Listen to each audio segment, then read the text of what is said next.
Giolo linked up to Ogyr in orbit to find the status of the oceans. He could run various checks, including checks on the gases dissolved in the water, any large marine life forms, and also if there were the remains of some form of mass extinction on the coastline.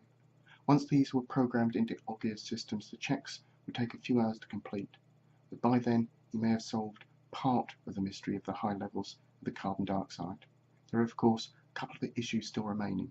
Firstly, if it was some form of mass extinction, what had been washed down by the heavy rains? Secondly, was Hope's ecosystem restoring itself, and would the carbon dioxide levels come back into balance? When he'd stopped inputting data and instructions into Ogyr's systems, he saw that Farmer was patiently waiting for him to finish his task. The man had now re-established his self-control, was dying to ask Giolo something, but was waiting as if for permission to ask Giolo a question. Giolo looked up at him, nodded his head as assent, and released Farmer from his temporary doubts.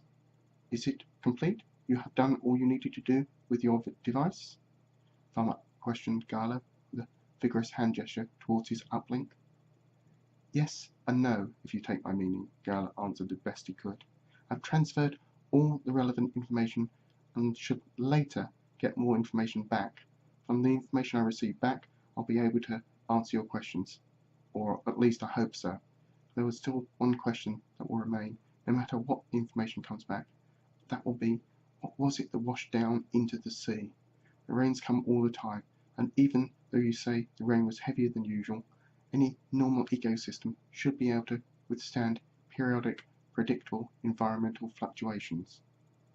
"I'm sorry, but you completely lost me on that last bit," Farmer said, looking somewhat puzzled. "Oh yes, sorry, most of what I said was mainly talking to myself," responded Giolo. "What I should have said was that the animals should have been used to whatever was washed down in the heavier than normal rain, since they're used to occasional heavy rain.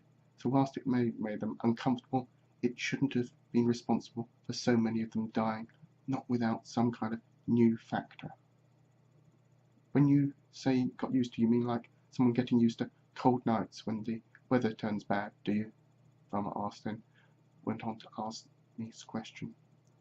"You mean in the form of getting a thicker skin to withstand a thorn, or longer limbs to climb a taller bush? Something like that takes many years and many generations of plants or animals. I've seen it with the crops. When we want to grow something bigger and better, it takes many years of breeding and much trial and error. I presume in the natural world, without a farmer to interfere, it takes longer. The results may, in the end, be better. So the only conclusion I can draw, even if you have not, is the Forsaken are responsible, either directly or indirectly, either to our presence here, which has brought this doom about, or something we've put into the water. Tell me now, have we Forsaken now made the animals also Forsaken, so they will wither and die in our very presence?"